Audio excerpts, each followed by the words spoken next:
Puisqu'on est dans les électriques Mistress, j'ai ici, je ne sais pas si je vais pouvoir vous le montrer, une autre électrique Mistress, le modèle Deluxe.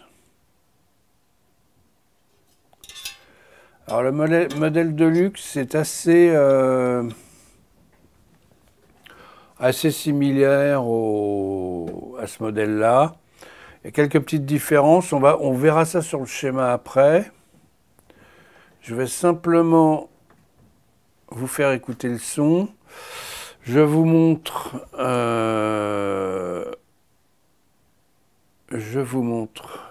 le circuit. Alors celle-ci, je ne vais pas vous montrer de dépannage parce qu'il y avait pas de vraie panne, hein, c'était juste les fils, des fils qui étaient coupés. Alors le problème, et là j'en vois un aussi, le problème c'est que vous voyez là, ici à la base, alors vous ne le verrez pas, mais à la base du fil ici, sur ces vieilles bécanes, le fil s'oxyde un petit peu, il devient cassant. Et en devenant cassant, bah devinez quoi, il casse. Donc on voit sur ce modèle Deluxe, donc en fait, je finis ma phrase, il y avait un fil ici qui était coupé, il y avait le jaune qui était coupé aussi, etc., etc. Donc tout ça c'est à refaire. Bah, il suffit de dessouder le fil, de le couper et puis de reprendre une partie propre et puis voilà. On est sur une architecture un petit peu différente, c'est pas catastrophique. Je vais vous faire l'analyse de schéma après. Pour l'instant, je vous montre un peu donc les trois réglages, hein, rate, comment pour la profondeur et puis comment le color. Ils appellent ça un peu différemment là-dessus, je crois. Non, color, range, rate, ouais. Donc, il y a un filter matrix, bouton filter matrix. Il y a juste une différence. Il y a une input, une direct output. En fait, c'est juste une sortie qui est en parallèle. Donc, on peut récupérer la guitare sans le flange. Et puis le flange out. C'est tout. Il y a une grosse différence sur le LFO. Qui est géré par un LM324, donc un double amplificateur opérationnel ou un quadruple, je ne sais plus, le 324, on regardera, qui gère le LFO. Alors c'est très marrant parce que quand on compare avec le chorus de la Roland 301, c'est un LM324 qui fabrique le LFO. Donc là, on retombe, on se rapproche de la 301. On a des réglages, on a plus de réglages en interne. On verra ça tout à l'heure en analysant le schéma. Je vais juste vous la faire écouter là maintenant.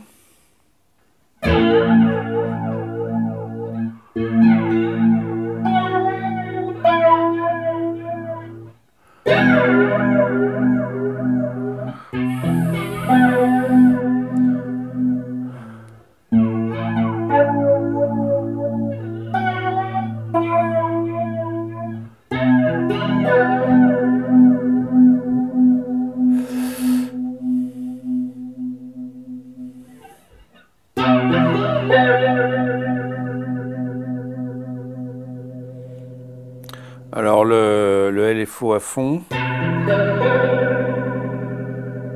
Le son est un peu différent hein, de l'autre.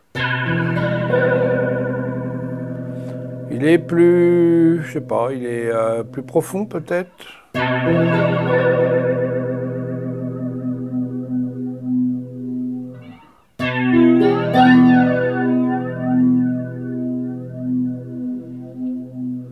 Range à fond.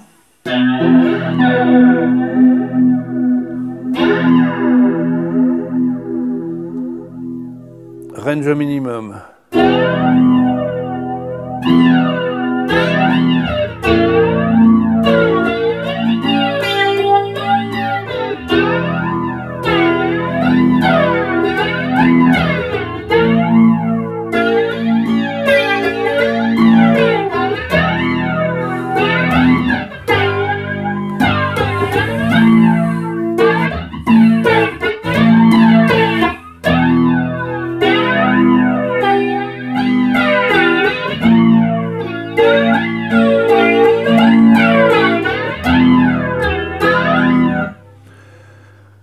Le color était quasiment au maximum.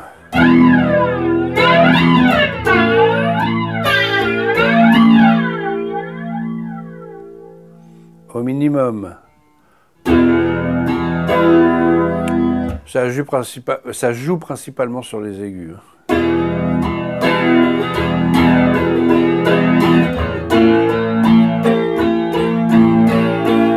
Moins agressif, le son est moins agressif. Je le mets au milieu à peu près.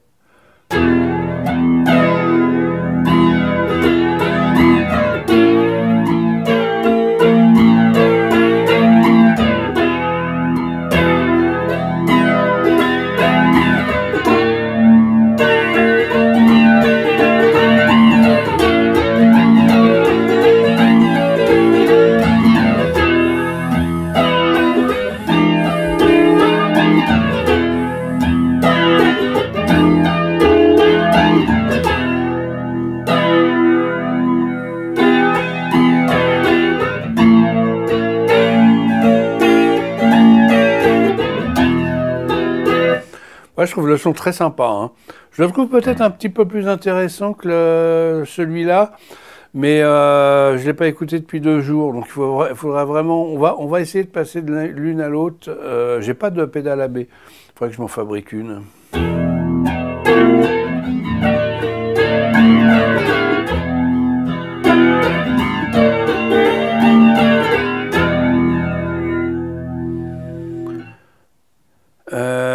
Donc color, je vais mettre color au max quand même pour vous faire écouter.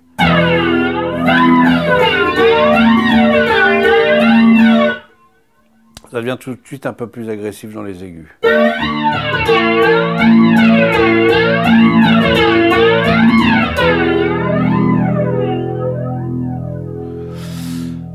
Et j'ai dérogé à ma règle habituelle, c'est-à-dire que je ne suis pas à midi sur les réglages grave, aigu, médium, présence. Sur mon ampli, j'ai modelé un peu la courbe. C'est pour ça que c'est un peu plus sympa que sur l'autre. Attendez, je vais mettre tout à midi. Voilà, tous les réglages sont à midi. Pour vraiment comparer avec l'autre, parce que là je m'étais amusé un peu avec et j'avais pas remarqué que j'avais modifié la courbe.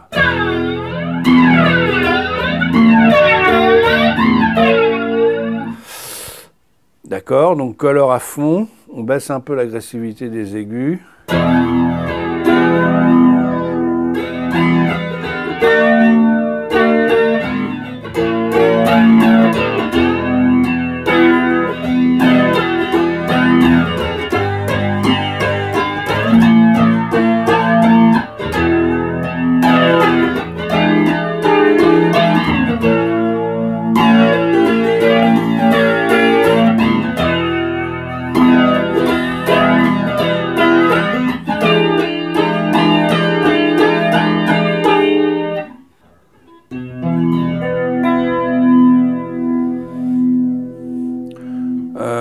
Là, le range était au minimum. Je mets le range au maximum. On se rapproche petit à petit du chorus, hein.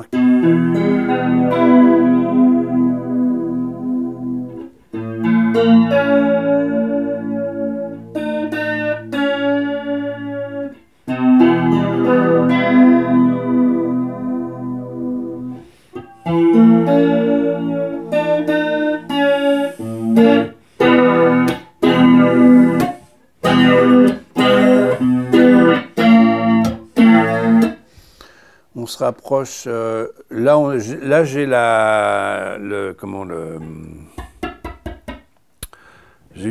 enfin le LFO au minimum, hein. Ils appellent ça comment? Oui, le rate. Ouais, c'est agréable.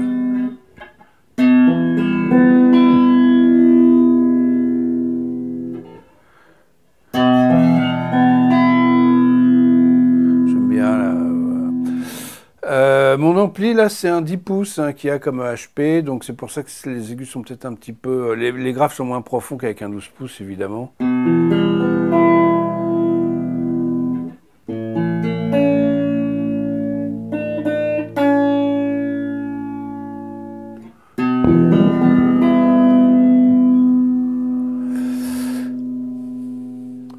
Bon voilà, vous avez à peu près une idée du son.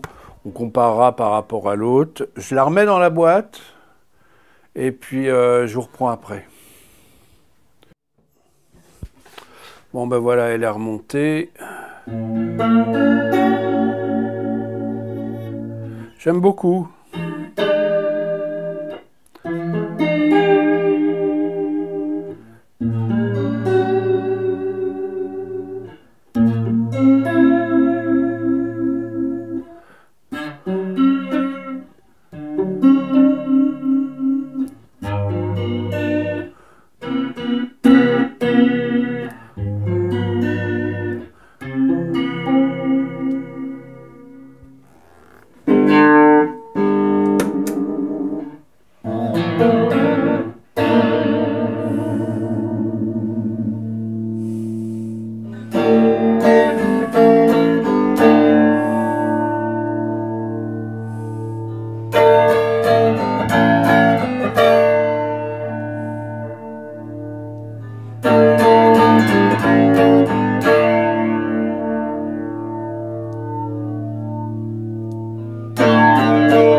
Alors, celle-ci, vous ne l'entendrez pas forcément là parce que avec YouTube et puis moi je prends ça avec mon mon micro cravate, j'ai pas mis de micro devant l'ampli, etc. Celle-ci, je la qualifierais de très rock. Elle est plus dure, elle est plus sale, elle est moins planante, on va dire. Celle-ci, je la considérerais plus pour du jazz, des musiques cool, quoi. Enfin, cool ou pas, mais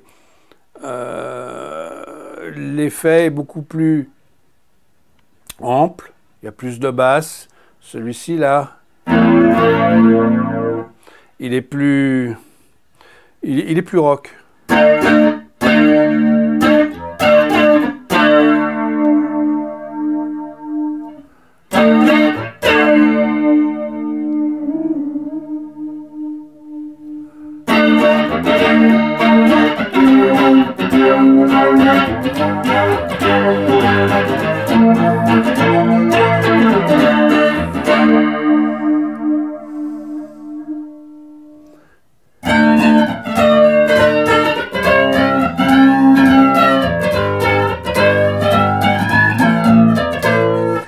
C'est sans équivoque. Celle-ci pour le rock, celle-ci pour tout le reste. Je dirais plus Police et puis après le truc planant. Celle-ci est beaucoup plus profonde, beaucoup plus. Elle est plus, elle est plus bourgeoise, on va dire. Celle-ci, elle est un peu plus excitée. Alors c'est peut-être, je veux dire, ces vieilles bécanes, elles ont été modifiées. Il y a eu des composantes changées dedans, etc. Est-ce qu'elles avaient ce son-là à l'origine? Je ne sais pas. Je ne me rappelle plus. Des Electric Mistress, moi j'en ai utilisé à l'époque quand c'est sorti. J'en ai utilisé emprunté à des copains parce que c'était cher à l'époque. C'était vachement cher. Voilà. On va passer maintenant à un peu l'historique, toutes les versions, l'analyse de schéma, voir les différences, suivant les différentes versions, qu'est-ce qui a évolué, qu'est-ce qui a changé, les différences entre les deux au niveau du schéma, etc. On va passer là-dessus. Alors le schéma de la Deluxe Electric Mistress. Bon, j'ai pris le V5, j'ai pas trop fait gaffe. On est quelques mois après que j'ai tourné la vidéo sur les pédales électriques Mistress. J'étais obligé de réviser parce que je me rappelais plus bien. Ça m'apprendra à monter les vidéos en temps et en heure. Donc là, on a l'électrique Mistress Deluxe qui a un LFO ici, à base d'un LM324. C'est 4 amplificateurs opérationnels dans le même boîtier.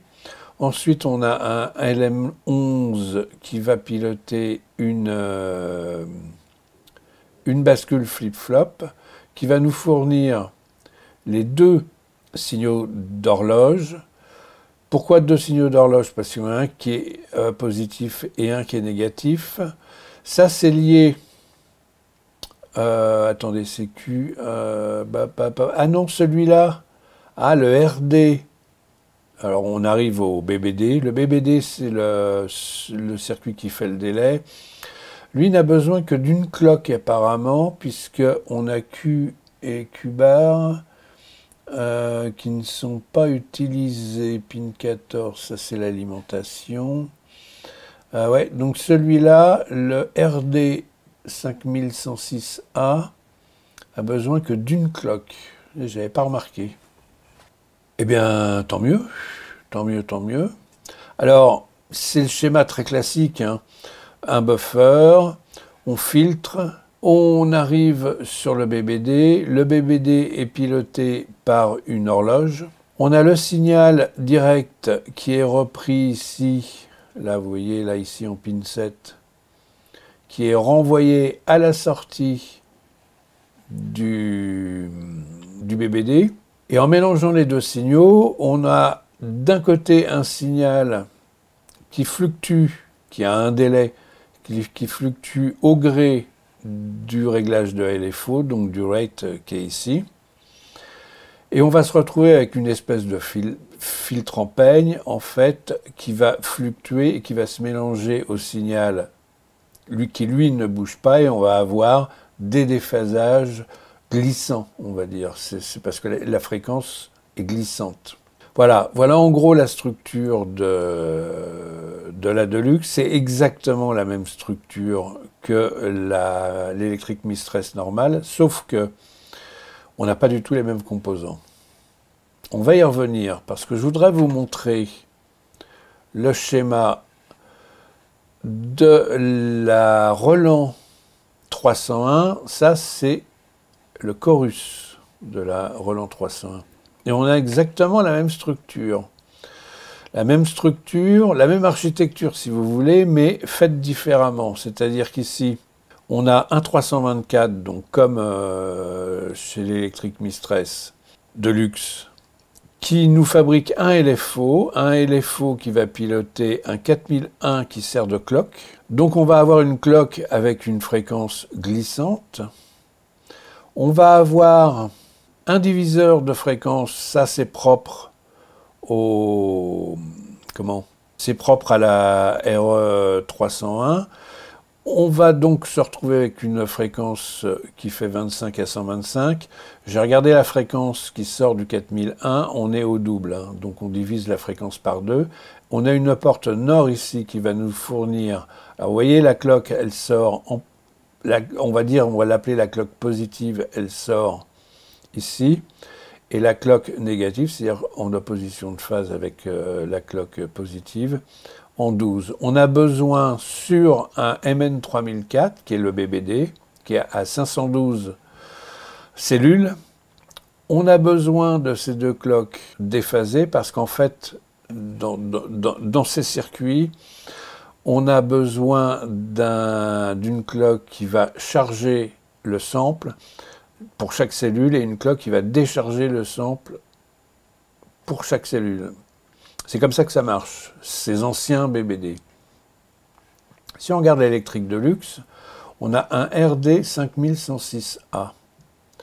Alors, sur la Roland, aussi bien que sur l'électrique Mistress normale, on a un SAD 1024, on va y revenir. On travaille sur 512 cellules. Sur la Deluxe électrique Mistress, alors là, il y a une polémique. Tout le monde dit que le 5106A est un circuit à 512 cellules. Pour moi, c'est faux. J'ai vu d'ailleurs une discussion là-dessus sur un forum. Personne ne répond à cela. Mais je suis désolé, quand on prend la datasheet du 5106A à 5107A, on lit bien The RD 5106A and RD 5107A are 256 and 512 sample buckets. On regarde dans les key features, on a le RD 106A qui a 512 microsecondes à 1 seconde et le RD 107A qui est à 512 cellules, qui est de 1 milliseconde à 2 secondes. Il a un range évidemment plus important au niveau du délai. Si on regarde à la fin, après ils n'en parlent plus, mais si on regarde à la fin de la doc, on a les part numbers, le RD 5106 ANP ou ANB d'ailleurs, c'est du 256 samples, analog delay line. Et le 5107, par contre, est un 512. Donc on lit, même sur Reverb, j'ai vu que quelqu'un qui vendait une pédale et qui dit c'est un 5106A à 512 samples. Non, c'est un 256 samples, d'après la datasheet. Alors si vous avez des infos là-dessus, pourquoi tout le monde dit que c'est du 512 ? Moi, quand je regarde le datasheet, on est bien sur du 256. Hein. Donc là, il y a un petit mystère. Je pense que les gens se trompent. 256 ou 512 samples, je pense que les gens se trompent. Ou bien c'est moi. Peut-être qu'il y a une astuce que je n'ai pas compris, mais là, la datasheet est quand même... on est bien sur le réticon. C'est un réticon qu'il y a dedans, dans la Deluxe. C'est un réticon RD 5106A, RD 5106A ou RD 107. C'est le 107 qui est à 512 samples. Donc voilà, alors c'est intéressant parce que on se rend compte qu'on fait du flange, je suis bien avec un 256 qui est à 512, puisque l'Electric Mistress a un SAD 1024.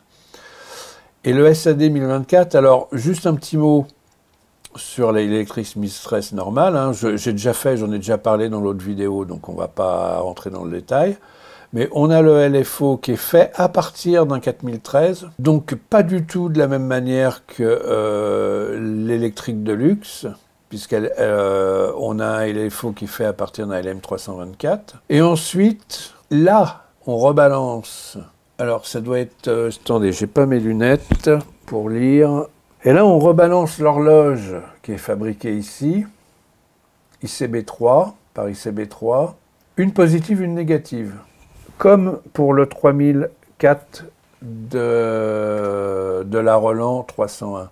Le RD 5106A n'a pas besoin d'une cloque négative. Autre particularité, le SAD 1024 ici. Le SAD 1024, est-ce que j'ai sa datasheet?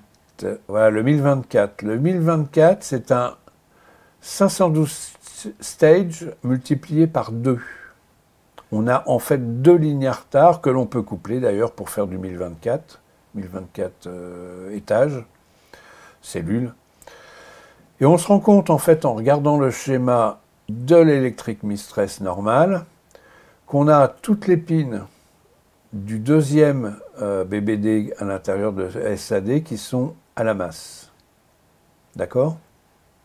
Donc on n'utilise qu'une partie du SAD 1024, ce qui a permis d'ailleurs à un internaute, un dépanneur qui a une chaîne sur le dépannage sur YouTube. Ça a permis, il avait un SAD 1024 qui était en panne, et comme ça coûte, on a beaucoup de mal à les trouver, et quand on en trouve des vrais, ça coûte très cher. Attention aux fakes, il y a beaucoup de fakes. Dans les BBD, il y a beaucoup de fakes. N'achetez pas sur AliExpress.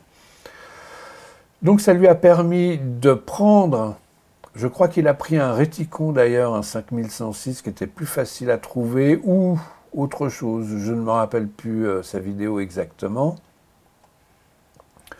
Mais ça lui a permis de...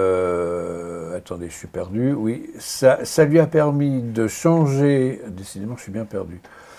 Ça lui a permis de changer le SAD 1024 par un plus petit, alors il a fait une petite adaptation évidemment parce que les brochages ne sont pas les mêmes, pour adapter un 512 à la place du 1024.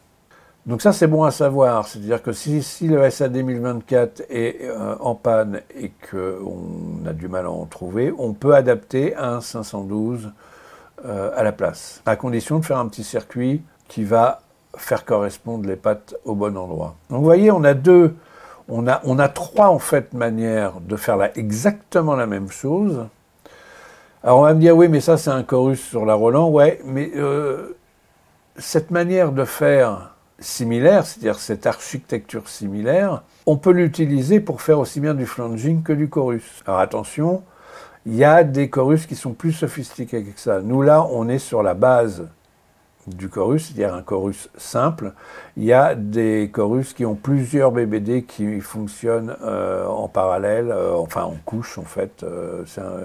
Il faudrait, le jour où j'aurai un chorus qui fonctionne sur cet autre principe, on en parlera. Mais là, on a vraiment quelque chose de très simple. Et qu'est-ce qui change entre le chorus et le flanging? C'est le temps, le délai. Le délai est beaucoup plus long pour le chorus que pour le flange. Donc on a en fait une même architecture avec des circuits intégrés différents, d'une autre manière. Et alors, moi j'ai un avis là, parce que vous allez me dire, mais d'où vient la différence de son, par exemple, entre l'électrique Mistress normale et la Deluxe? Pour moi, il y a évidemment le BBD qui est différent, mais pas que. Il y a aussi la manière dont on fabrique le LFO et dont on fait varier l'horloge glissante, on va dire, du système. On peut, alors là je vais vous mettre les signaux que j'avais oscilloscopés, si je puis dire, de la Roland 301. On va regarder le signal du LFO et ensuite on va regarder le signal de la cloque, comment il réagit. Et vous comprendrez bien que la manière dont le LFO fluctue, est-ce qu'il fluctue de manière un peu tout ou rien, ou est-ce qu'on peut lui appliquer une courbe, par exemple, pour qu'il fluctue de manière logarithmique ou de manière linéaire, et on va plus du tout avoir le même déphasage ici avec le signal direct qui est repris ici en pinset et qui est remélangé. Si le signal délayé, la manière dont le signal délayé évolue, détermine le type de flange ou de chorus qu'on va avoir à la fin. Donc là, il y a beaucoup à expérimenter. Alors je regrette une chose, c'est de ne pas avoir regardé à l'oscilloscope les signaux entre l'électrique Mistress, la Deluxe et la Roland. Parce que ça aurait été intéressant de comparer le comportement du LFO et le comportement de l'horloge pour voir un peu ce qui détermine les différences. Peut-être qu'un jour, quand j'aurai les trois sous la main en même temps, je pourrai le faire. Toujours est-il que, regardez, si on prend par exemple le réticon, alors ils ne prennent pas beaucoup de risques, Wide Input Signal Frequency Range, 0 à 170 kHz, oui, ça c'est d'accord, c'est l'input, on peut aller de 0 à 170 kHz, et moi je serais curieux de savoir qu'est-ce qui sort du BBD une fois que ça a été trafiqué par les 512 cellules. Ils sont très timides là-dessus, je pense que c'est pas très glorieux, parce qu'on a évidemment, on perd beaucoup en bande passante. Je crois me rappeler que le 3004, Clock Frequency Range, Wide Frequency Response, le 3004 de mémoire, si on calcule, là il donne la manière de calculer, on n'est pas au-dessus de 10 000 Hz, on est même beaucoup moins, si je me rappelle bien. Est-ce qu'il donne? Alors vous voyez qu'on a un signal sur bruit de 85 dB. Je saute du coq à l'âne, on va revenir à la bande passante. Le RD 1507 a un signal sur bruit, alors ils disent plus grand que 70 dB. C'est pareil, ils ne prennent pas beaucoup de risques, là on ne sait pas trop. Le MN 3004, on sait au moins quel rapport signal sur bruit on a, il paraît meilleur que celui qui est utilisé dans la Deluxe. Qu'est-ce qu'on peut regarder d'autre? Est-ce qu'on a la bande passante? Est-ce qu'il nous donne Total Harmonic Distortion? Alors, on a beaucoup plus d'informations techniques sur le 3004, MN3004 que sur le RD 1707, où ils sont vraiment très timides sur les performances du circuit. Ça, généralement, ça veut dire que c'est pas très bon. MN3004, voilà. On est là, kilohertz. Vous voyez, là, on a une atténuation, si j'agrandis, input frequency, on a une atténuation, bon, à 10K, on commence à se casser la gueule, même avant. Même avant. Alors, vous voyez, on peut aussi, là, quand on regarde la datasheet du 3000, de la série 3000, en fait, on peut très bien fabriquer une horloge, un LFO, etc., avec un MN3101. On peut, ça c'est le circuit d'application, on peut, il y a mille et une manières en fait quand on regarde entre la Roland, l'électrique Mistress normale et la Deluxe, on a trois manières de faire du flange et il y en a plein d'autres. Je suis assez bluffé par le RD 106A et l'architecture qui est faite dans la Deluxe électrique Mistress pour la douceur du flange, pour sa qualité. Ça peut ne pas plaire à tout le monde, puisque l'électrique Mistress, je vous ai dit, ça fait plus penser à Police ou à Cure. J'écoutais Cure, là, dernièrement, un morceau de Cure, c'est tout à fait le son de l'électrique Mistress. C'est pas le son de la Deluxe, c'est un son plus dur, plus, presque, je dirais, entre guillemets, plus caricatural. La Deluxe a un très beau flange à la Pink Floyd, quoi. Ça peut le faire sur un morceau de Pink Floyd. Je rentre pas dans le détail du fonctionnement, je l'ai déjà fait avec la Roland, c'est à peu près pareil. Donc peut-être les réglages, on peut parler des réglages. Alors on a 1, 2, 3, 4 trims pour régler la clock, le bias. Alors ça, le bias, on le retrouve aussi dans le réglage du MN dans la 301, c'est un réglage que l'on a, voilà ici, BBD bias, je le cherchais. C'est un réglage que l'on a ici. Alors quand on regarde la doc du MN3004, il y a une manière de polariser en fait le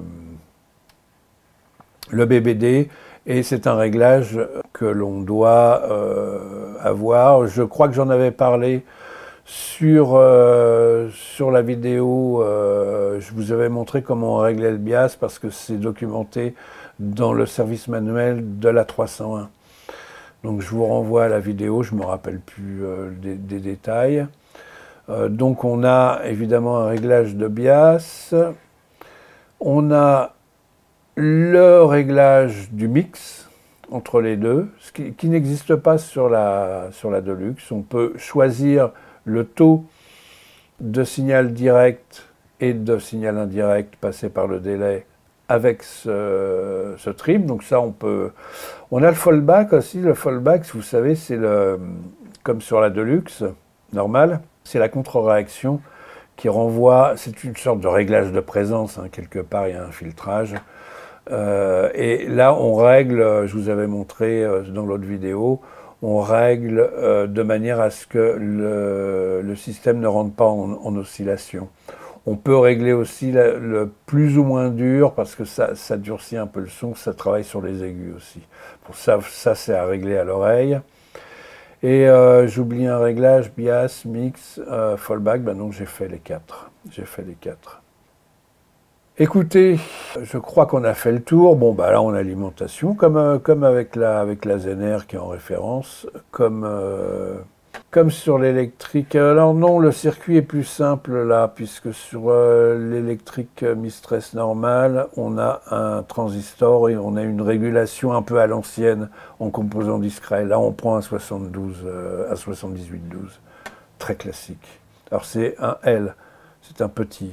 C'est un tout petit qui délivre pas beaucoup de puissance, mais on n'en a pas besoin. Voilà, là on a le switch Matrix ou flange. Alors le matrix, bah, c'est simplement le flange mais qui est fixe. Ce qui peut être pratique pour se faire un son.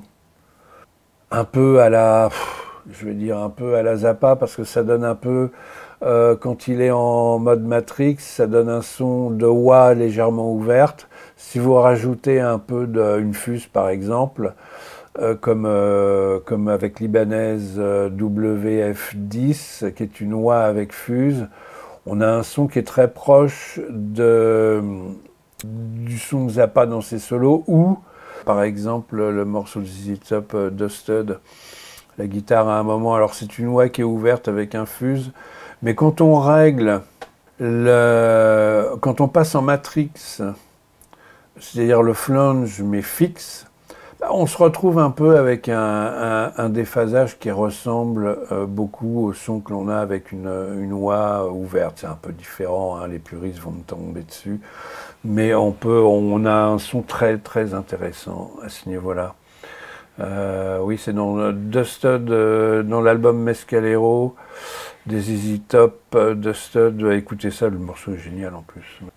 On a un son, on peut avoir un son avec un flange en matrix, on peut avoir un son un peu similaire avec une fuse évidemment, avec de la distorsion. Voilà. Ben écoutez, je crois qu'on a fait le tour, hein, de ces bécanes-là. Alors vous voyez qu'il y a quand même beaucoup de manières de faire du flange, du chorus, etc. Et puis que tous ces effets-là sont liés entre eux. C'est des effets temporels, hein, qui sont utilisés de différentes manières, mais qui ont tous la même base.